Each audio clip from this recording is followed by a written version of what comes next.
Elevo a minha alma a Ti, ó Senhor. Fazei-me conhecer os caminhos que vão em busca do Senhor, o Deus da salvação.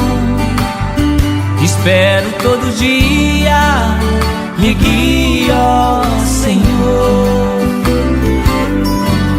Os pecados que fiz na minha mocidade e minhas transgressões, minha iniquidade, perdoai, ó Senhor, pela Tua bondade, a força do Teu nome desde a eternidade.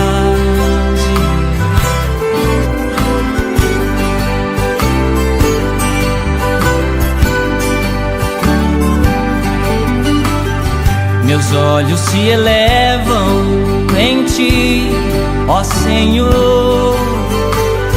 Com tanto sofrimento meu coração ficou sozinho e aflito, a angústia e o tormento.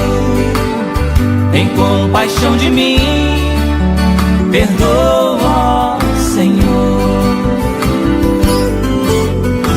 Guarda minha alma e livra-me, Deus.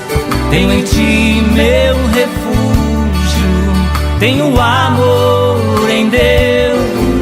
Perdoai, ó Senhor, pela Tua bondade, a força que vem desde a eternidade.